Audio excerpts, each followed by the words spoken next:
He could have asked for anything: armies, wealth, long life, the defeat of his enemies. He asked for none of it.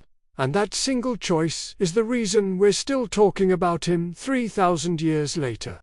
In ancient Israel, at the height of a kingdom that had just been handed to a young and untested king, there was a moment that most rulers in history never faced honestly. A moment of being asked directly, what do you actually want? What would make you capable of handling everything you've been given? Most leaders, if they're honest, would have reached for more power or more security. Solomon reached for something that didn't look powerful at all. He asked for an understanding heart. Not intelligence, not knowledge, not facts or strategies or information. An understanding heart. And that distinction, which sounds almost poetic at first, turns out to be the most practically important idea he ever expressed. His world was full of knowledgeable people, advisors who had studied governance for decades, scribes who had memorized legal codes, priests who knew religious tradition forward and backward. The kingdom had no shortage of people who knew things. What it had a shortage of was people who could look at a situation and actually understand what was happening in it. And Solomon, who was young and new and by his own admission didn't know how to lead yet, had figured out that those two things were not the same. Knowledge is what you accumulate. Understanding is what you do with it. You can memorize everything ever written about grief and still say exactly the wrong thing to someone who just lost a parent. You can study leadership theory for 20 years and still misread the room completely in a moment of actual crisis. Knowledge is the collection, understanding is the application. And the gap between them is where most intelligent people quietly fail. Sound familiar? You probably know people who are extraordinarily well-read and somehow consistently bad at reading situations. You might have worked with someone technically brilliant, who kept making decisions that ignored how actual humans would respond to them. Maybe you've been that person yourself in some domain, knowing exactly what the data said and still getting the outcome wrong because you missed something the data could untell you. Solomon understood this before most people in history had even framed the question properly. The story that demonstrated this most clearly came early in his reign. 2 women came before him, both claiming the same infant as their own. No witnesses, no documents, no way to prove the truth through conventional evidence. A judge relying purely on information would have been stuck. There was no information to rely on. Solomon asked for a sword. He said the child would be divided in half, and each woman would receive an equal share. One woman agreed. The other begged him to give the child to her rival rather than harm it. He gave the child to the woman who had offered to give it up. Pay attention to what he actually did there. He didn't gather more information. He didn't call witnesses. He created a situation that would reveal something no document could contain. Which woman's love for the child was real. He understood that genuine love and performed love behave differently under the same pressure. He built a test not for facts but for character, and then he read what the test revealed. That is understanding. It's not smarter thinking. It's a different kind of thinking entirely. He wrote about this distinction repeatedly in Proverbs, a book most people either ignore or skim for quotable lines without absorbing what's actually being said. The central argument running through it is consistent. Getting information is the beginning, not the destination. Wisdom starts where pure knowledge ends.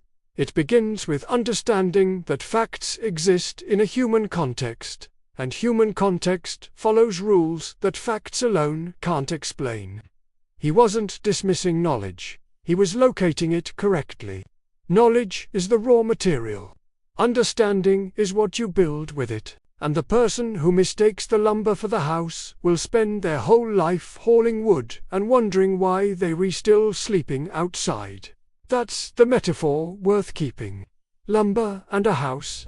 You can have a yard full of perfect wood, precisely measured, expertly cut, and still be nowhere near shelter if you don't understand how the pieces fit together and what the structure is actually for. Now bring this into your actual life. Because this is where Solomon's distinction stops being historical and starts being uncomfortable.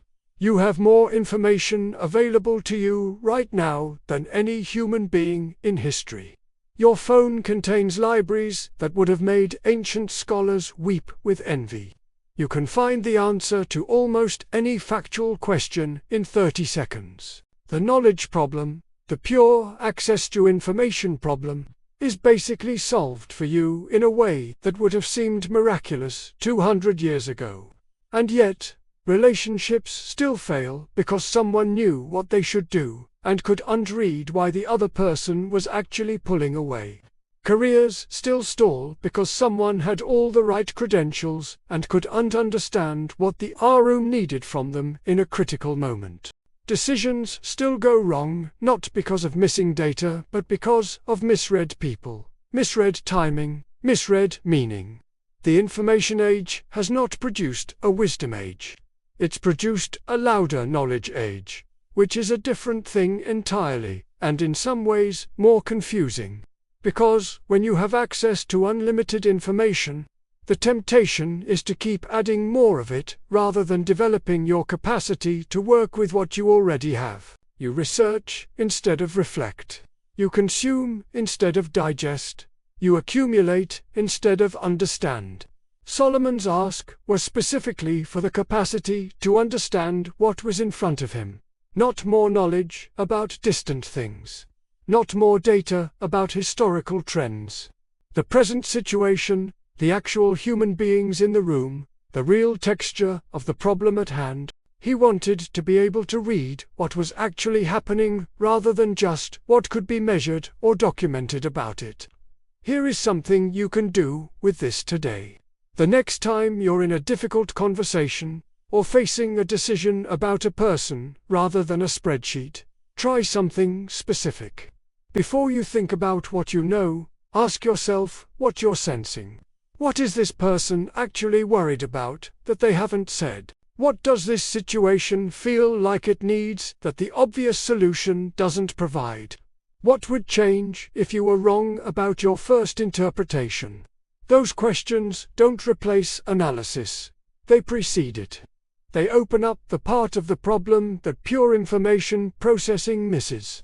And more often than you'd expect, the answer that emerges from sitting with those questions is more accurate and more useful than the answer you would have reached by adding more data. Solomon built the most prosperous kingdom of his era, settled disputes that stumped everyone around him, and wrote observations about human nature that have survived 3 millennia because he understood something that people in information-rich environments keep having to relearn. The bottleneck was never knowledge. It was always, and still is, a wisdom to know what to do with it. He left us a request that doubles as an instruction. Ask for an understanding heart. Not more facts. Not more credentials. Not more information about the world as it can be measured. Ask for the capacity to understand what is actually in front of you. Most people never make that ask. They just keep collecting lumber. More forgotten wisdom next time. Subscribe if this one stayed with you.